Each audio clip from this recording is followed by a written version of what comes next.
Hello everyone, astro with M Singh में मैं M Singh आप सभी का बहुत बहुत स्वागत करती हूँ अपनी सन इन ऑल हाउसेस की सीरीज़ में। आज मैं आपके लिए जो वीडियो लेकर आई हूँ यह है sun placement in your 7th house. जब भी आपकी जन्म कुंडली में 7वें भाव में, सप्तम भाव में सूर्य देव बैठ जाएं तो किस तरीके के परिणाम आपको देखने मिलेंगे। अगर ये शुभ अवस्था में है तो किस तरीके का परिणाम आपको देखने मिलेगा। अगर ये पीड़ित हैं, ग्रसित है या किसी पापक ग्रह के कंजंक्शन में है तो किस तरीके के परिणाम आपको देखने मिलेंगे, ये मैं इस वीडियो में आपको बताऊंगी। सबसे पहले सूर्य क्या है, सूर्य हमारी लाइफ में क्या इफ़ेक्ट करते हैं, क्या दर्शाते हैं। सूर्य हमारी लाइफ में हमारी आत्मा को दर्शाते हैं, हमारी सोल को। हम इस लाइफ में आए हैं, हमारी हेल्थ कैसी रहेगी, हमारी वाइटैलिटी कैसी रहेगी, हम पावर पोजीशन को एक्वायर करेंगे या नहीं करेंगे, फादर के साथ हमारा रिश्ता कैसा रहेगा, हमारे अंदर ईगो कैसा रहेगा, गवर्नमेंट का साथ मिलेगा या नहीं मिलेगा, हमारे लाइफ में हम कितना नॉलेज गेन करेंगे। एंशिएंट नॉलेज को भी सन दर्शाते हैं।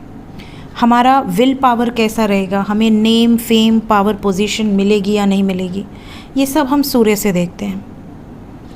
वहीं अगर हम बात करें 7वें भाव की, सप्तम भाव की, तो सप्तम भाव हमारी लाइफ में सबसे इम्पॉर्टेंट हाउस है, क्योंकि 7th हाउस जैसे फर्स्ट हाउस लग्न आपका होता है, आप स्वयं, वैसे ही 7वां भाव आपके स्पाउस का होता है, आपके पार्टनरशिप का होता है, आपकी लाइफ में जो अदर पीपल हैं उनका होता है, आपकी बिजनेस पार्टनरशिप, मैरिज पार्टनरशिप, आपकी डे टू डे इनकम, साथ ही साथ आपकी लाइफ में जो भी इफ़ेक्ट्स आने वाले हैं, कहीं आपको कोई मैरिड लाइफ कैसी रहेगी, स्पाउस कैसे रहेंगे, आपका स्पाउस के साथ रिश्ता कैसा रहेगा, सब कुछ हम 7वें भाव से देखते हैं। तो अगर यहाँ पर सप्तम भाव में सूर्य देव बैठ जाए तो सबसे पहले मैं बता दूं कि अगर किसी जातक के 7वें भाव में सूर्य हैं तो समझ लीजिए कि आपका जो जन्म है वो गोधूली बेला के आसपास हुआ होगा, शाम के समय जब सूर्य अस्त होने वाले होते हैं। ऐसे समय पर जो जातक जन्म लेते हैं शाम के समय, ऐसे जातकों की लाइफ में सूर्य देव बहुत बेहतरीन रिज़ल्ट तो देते ही हैं, पॉजिटिव रिज़ल्ट तो देते ही हैं। अगर ये किसी कंजंक्शन में है, स्पेशली किसी मेलेफिक प्लैनेट के जैसे राहु, केतु, शनि, तो इसका रिज़ल्ट आपकी मैरिड लाइफ के लिए बहुत अच्छा नहीं माना जाता है। लेकिन करियर वाइज आपकी लाइफ में आपको एक गजब का विल पावर देते हैं सूर्यदेव। अब बात करते हैं सूर्यदेव अगर 7th हाउस में है तो सबसे पहला जो आपको व्यक्तित्व में देखने मिलेगा ऐसे जातकों के, बहुत ही ऊर्जावान होते हैं। इनकी जो आकर्षण शक्ति है वो बहुत पावरफुल होती है, अट्रैक्शन ज़बरदस्त होता है, इनका ऑरा बहुत स्ट्रॉन्ग होता है और बहुत दृढ़ संकल्पी होते हैं। जो इन्होंने एक बार ठान ली वो अचीव करके ही रहते हैं। लोगों की हेल्प करना, दानी स्वभाव के होते हैं, क्योंकि देखिए सूर्य क्या है, राजा है, और जब राजा अदर पीपल के हाउस में बैठा है तो ये वहाँ पर भी क्या करेगा, लोगों के लिए काम करेगा। लोगों को किसी भी तरह से अगर परेशानी है तो उसका हल निकालना, इनके अंदर गजब की हीलिंग पावर्स होती हैं। लोगों के लिए, समाज के लिए, सोसाइटी के लिए कुछ कर गुजरने की एक अलग ही इनके अंदर एनर्जी होती है। स्पेशली अगर सूर्यदेव यहाँ वाटर साइन में बैठे हों, जैसे कर्क राशि में बैठे हों, वृश्चिक राशि में बैठे हों या फिर मीन राशि में बैठे हों, तो ये लोग गजब की हीलिंग क्वालिटीज़ रखते हैं। अगर सूर्यदेव 7वें घर में बैठे हैं और वो भी गर्म राशियों में बैठे हैं, फायर एनर्जीज़ में बैठे हैं, जैसे एरीज, लियो, सैजिटेरियस, तो ये वैवाहिक जीवन पर बहुत ही बुरा प्रभाव डालते हैं। इसके अलावा आपके अर्थ साइन में या एयर साइन में अगर बैठे हैं तो भी आपको काफ़ी ज़्यादा आपके व्यक्तित्व को आकर्षक बनाते हैं। जो भी एक बार आपसे बात करेगा ना, वो आपको कभी लाइफ में भूल नहीं पाएगा, इतना स्ट्रॉन्ग ऑरा होता है। दूसरी बात, इनके लाइफ में अगर सूर्य मजबूत है सप्तम भाव में, स्व राशि का होकर बैठा है, उच्च राशि में बैठा है, या मित्र की राशि में बैठा है, तो ऐसे जो जातक होते हैं ना, ये उच्च पद प्रतिष्ठा को प्राप्त करते हैं अपनी लाइफ में। कई बार ऐसा भी देखा गया है कि इनकी शादी किसी ऐसे व्यक्ति से हो जाती है जो कि गवर्नमेंट में बहुत ऊंचे पद पर हो, या फिर गवर्नमेंट जॉब में हो, या फिर फेमस हो। कोई फेमस एक्टर हो सकते हैं, एक्ट्रेस हो सकते हैं, फेमस पर्सनालिटी हो सकते हैं, पॉलिटिक्स में हो सकते हैं। ऐसे जातकों का विवाह ऐसे जनरली देखा गया है। इनके जो पार्टनर होते हैं ना, वो बहुत मैच्योर थॉट्स रखते हैं, मतलब एज में नहीं कह रही हूँ, दिमाग से बहुत संतुलित होते हैं, बहुत सोच समझ कर निर्णय लेने वाले होते हैं।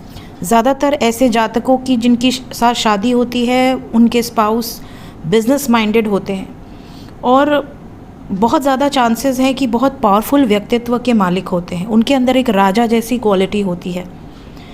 लोगों के लिए प्रोवाइडर का काम करना ये खुद भी करते हैं, और इनकी शादी जहाँ होगी ऐसा पर्सन भी इनको मिलता है जो कि बहुत ज़्यादा डेडिकेटेड होता है सोशल कामों में। साथ ही साथ अगर मैं बात करूं तो जिनके भी सप्तम भाव में सूर्यदेव विराजित होते हैं, ऐसे लोग व्यापार अगर करते हैं ना, तो इनको बहुत सफलता मिलती है। ऐसे जातक नौकरी में बहुत ज़्यादा इंटरेस्ट नहीं लेंगे, क्योंकि आप खुद एक राजा हैं। अगर आप देखिए 7th हाउस में अगर सूर्यदेव बैठ जाएं तो आपको ऐसा लगेगा कि यार मेरे अंदर इतनी कैपेबिलिटी है, मैं दूसरे के नीचे काम क्यों करूं। ठीक है, अगर सूर्य पीड़ित है, ग्रसित है, तो ही आपको मजबूरन नौकरी करनी पड़ेगी, वरना दिल से आपको खुशी खुद का कार्य करने में ही मिलेगी। तो ऐसे जातक अगर व्यापार करते हैं, बिजनेस करते हैं, ट्रेड करते हैं, एक्सपोर्ट इंपोर्ट का काम करते हैं, इनको बहुत सफलता मिलती है। और ऐसे जातक अगर बड़ों की रिस्पेक्ट करते हैं, पिता का साथ मिलता है, बड़े बुज़ुर्गों की रिस्पेक्ट करते हैं, लोगों की भावनाओं की कद्र करते हैं, तो ऐसे लोगों को नेम, फेम, रिकॉग्निशन भी मिलती है। स्पेशली इनकी लाइफ में एक बहुत बड़ा ट्रांसफॉर्मेशन फेज़ आता है 32 से 42 ईयर्स के बीच में। 32 से लेकर 40-42 की एज तक इनके लाइफ में कोई ना कोई एक ऐसा पॉइंट आएगा जब इनको लाइफ में एक ट्रिगर पॉइंट मिलेगा, और उसके बाद ये फिनिक्स की तरह चेंज होते हैं। जैसे एक फिनिक्स होता है जो मर कर जिंदा होता है, तो डेथ एंड रीबर्थ वाली एनर्जी, तो ये वापस से खड़े होने का जज्बा रखते हैं। लाइफ में इनको स्ट्रगल बहुत मिलता है, क्योंकि सूर्य अस्त हो रहे हैं जब आपका जन्म हो रहा है। तो अस्त होते हुए सूर्य के समय अगर आपने जन्म लिया है, तो आपकी लाइफ में कई ऐसे क्षण आएंगे जब आपका जो पूरा लाइफ है वो बहुत बैड फेज से गुजरेगा, लेकिन आप फिर उससे बाहर निकलेंगे और जगमगाएंगे जैसे सूर्यदेव जगमगाते हैं। समझ रहे हैं? सप्तम भाव का सूर्य देखिए मैरिड लाइफ के लिए बहुत अच्छा नहीं माना जाता है, क्योंकि जो मैरिज हाउस है वो बहुत शांत, ठंडा, कूल हाउस है। वहाँ पर अगर आप किसी गर्म ग्रह को बैठा दें या किसी पापक ग्रह को बैठा दें तो वहाँ पर बवाल मच जाएगा। तो यहाँ पार्टनर्स के साथ ईगो वॉर होना, आर्ग्यूमेंट होना, हीटेड आर्ग्यूमेंट, या फिर आप कह सकते हैं अगर किसी पाप ग्रह के साथ बैठा है, जैसे सूर्य राहु है, सूर्य केतु है, या सूर्य शनि है। सूर्य शनि तो बिल्कुल एनिमी प्लैनेट्स हैं, जबकि पिता पुत्र हैं। अगर ऐसे प्लैनेट्स कंजंक्ट हैं तो 2 विवाह का योग बना देते हैं। ठीक है, कोई ना कोई रीजंस, एक्सक्यूजेस बन जाते हैं आपकी लाइफ में, जिससे आपके मल्टीपल मैरिजेस हो सकते हैं। ये भी ज़्यादातर देखा गया है। सप्तम भाव का सूर्य अगर अच्छा परिणाम दे रहा है तो आपको मल्टीपल सोर्सेज ऑफ इनकम देता है। मतलब एक जगह से ही इनकम आएगी ऐसा नहीं है, मल्टीपल सोर्सेज से आपकी इनकम आएगी। हो सकता है आप बिज़नेस भी कर रहे हो, साइड बाय साइड आप कोई जॉब भी कर रहे हो, या आप मल्टीपल बिजनेस कर रहे हो। ठीक है, और बहुत ज़्यादा ये भी चांसेस हैं कि आपकी जो बिज़नेस है उसकी बहुत ज़्यादा ब्रांचेस हों, फ्रेंचाइजीज़ हों, हर जगह से आपको इनकम आ रही है। ऐसे जातकों का जो विल पावर होता है ना, ये बहुत स्ट्रॉन्ग होता है। इनके अंदर रिस्क टेकिंग एबिलिटी बहुत स्ट्रॉन्ग होती है। इनको बस ये ध्यान रखना है कि ईगो से बचना है, क्योंकि सूर्य क्या है, ईगो है। तो अगर इनके सर पर चढ़ गया घमंड ना, तो ये जितनी स्पीड से बढ़ेंगे उतनी ही स्पीड से नीचे भी उतरेंगे। आपका सप्तम भाव में सूर्य का होना पेंडिंग कर्मा भी दर्शाता है, स्पेशली आपके हस्बैंड वाइफ के साथ या फिर आपके फादर के साथ, आपके पिता के साथ कोई ना कोई आपका पेंडिंग कर्मा एसोसिएटेड होता है, जो कि शादी के वक्त आप नोटिस करोगे। शादी के वक्त कोई ना कोई पिता का ब्लॉकेज आपको परेशान करे। या तो पिता की मर्ज़ी से शादी किया और कोई कार्मिक बैगेज है जो कि रिलीज़ होगा, या तो पिता का कोई इंटरफेरेंस होगा मैरिज में। सपोज़ कि आप लव मैरिज कर रहे हैं, फादर ने कोई प्रॉब्लम क्रिएट कर दी, कुछ ना कुछ आपका मैरिज के टाइम पे, या फादर की हेल्थ बहुत ख़राब हो गई शादी के आसपास, कुछ ना कुछ पेंडिंग कर्मा आपका एसोसिएटेड होता है। ऐसे जातकों को मैं यही रिकमेंड करूँगी कि अगर सूर्य आपके सप्तम भाव में है तो शादी कोशिश करनी चाहिए कि 32 के बाद ही करें। 32 से पहले शादी करने पे कई बार क्या होता है कि आपकी शादी में बहुत ज़्यादा विघ्न या बहुत ज़्यादा प्रॉब्लम्स आपको फेस करनी पड़ती हैं। ठीक है, इवन संतान सुख में भी आपको प्रॉब्लम फेस करनी पड़ती है, या तो मिसकैरेजेस हो जाते हैं, या बहुत मुश्किल हो जाता है, या हार्डली एक बच्चा हो गया तो हो गया, इस तरह की वाइब्स होती है। सूर्य जब भी सप्तम भाव में नेगेटिव परिणाम देने पर आ जाए तो किस तरीके के परिणाम आपको देखने मिलेंगे। सबसे पहले तो आपका कॉन्फिडेंस गायब हो जाएगा, क्योंकि सूर्य अस्त हो रहा है जब आपका जन्म हुआ है। तो अगर सूर्य पीड़ित हैं या कंजंक्ट हैं किसी ऐसे प्लैनेट के साथ जो कि मेलेफिक प्लैनेट हैं, तो ऐसे में क्या होता है ना कि आपका कॉन्फिडेंस लेवल ज़ीरो हो जाएगा। आप कितना भी कोशिश करेंगे, आप एग्ज़ाम भी देंगे, रिटन भी क्लियर कर लेंगे, but at the time of interview आपका कॉन्फिडेंस गोल रहेगा। आपकी इच्छाएं बहुत रहेंगी, बहुत बड़ी बड़ी इच्छाएं आपकी रहेंगी कि मुझे ये करना है, मुझे वो करना है, एम सेट करेंगे आप, लेकिन कर नहीं पाएंगे। साथ ही साथ मैरिज ब्रेक होने के चांसेस बहुत स्ट्रॉन्ग बना देगा अगर सूर्य आपका ख़राब फल दे रहा है तो। आपके स्पाउस की हेल्थ ख़राब होना, स्पाउस का बहुत गुस्से में रहना, ईगो में रहना, अहंकारी पार्टनर मिल जाना, कोर्ट कचहरी का मसला हो जाना, पुलिस के थाने के चक्कर लगाना, ये चीज़ें देखी गई हैं। जिनके भी सप्तम भाव में सूर्य खराब हो जाए, ऐसे जातक शॉर्ट टेम्पर भी हो जाते हैं, छोटी छोटी बातों पर बहुत जल्दी गुस्सा आने लगता है, रोग भी घेर लेते हैं। सप्तम भाव आपके सेक्सुअल ऑर्गन्स का है, तो हेल्थ प्रॉब्लम आपको बहुत ज़्यादा फेस करनी पड़ जाती है। बहुत जल्दी टायर्ड हो जाना, स्पाइनल कॉर्ड में पेन होना, बोन्स में पेन होना, जितना भी आप कार्य कर लें आपको क्रेडिट ना मिलना।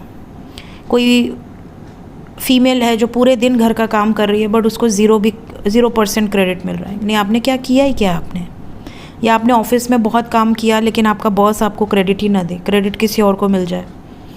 ये नेगेटिव सूर्य की निशानी है। देखिए, सूर्यदेव जब सप्तम में बैठते हैं तो इनकी जो दृष्टि है वो सीधा आपके लग्न पर जाती है। तो ऐसे जातक अगर सूर्य मजबूत है तो बहुत ज़्यादा स्ट्रॉन्ग विल पावर के मालिक होते हैं। इनका ऑरा, इनका जो तेज है वो बहुत तेजोमय होते हैं, बहुत ज़्यादा लोग इनकी तरफ आकर्षित होते हैं, इनके अंदर एक अलग ही शाइन होती है। इनको ऐसा लगता है कि ये जहाँ भी कार्य करेंगे वहाँ इनकी जो कीर्ति है वो फैलेगी। लोग इनकी बातों को सुनते हैं, मानते हैं, मान देते हैं, सम्मान करते हैं।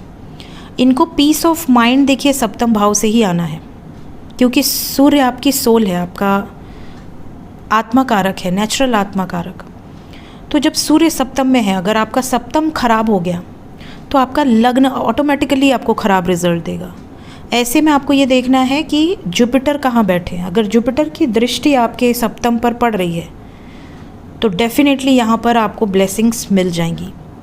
लेकिन अगर जुपिटर की दृष्टि भी नहीं है, सूर्य पापक ग्रह के साथ कंजंक्ट है, या फिर नीच कर होकर बैठे हैं, ग्रसित हैं, तो फिर आपको बहुत प्रॉब्लम लाइफ में फ़ेस करनी पड़ेगी। लेकिन हाँ, इतना ज़रूर है कि इन प्रॉब्लम से आप बाहर भी निकलेंगे और शाइन भी करेंगे। ऐसे जातक बिजनेस में बहुत स्ट्रॉन्ग विल पावर रखते हैं, छोटे मोटे रिस्क नहीं लेते, बहुत बड़े बड़े रिस्क लेते हैं और सक्सेसफुल भी होते हैं।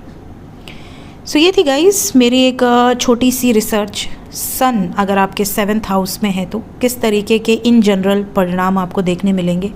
वीडियो अगर आपको अच्छी लगी हो, आपको लग रहा हो कि आपसे रेजोनेट कर रही है, तो कमेंट सेक्शन में ज़रूर बताया कीजिए। Thank you so much guys, take care.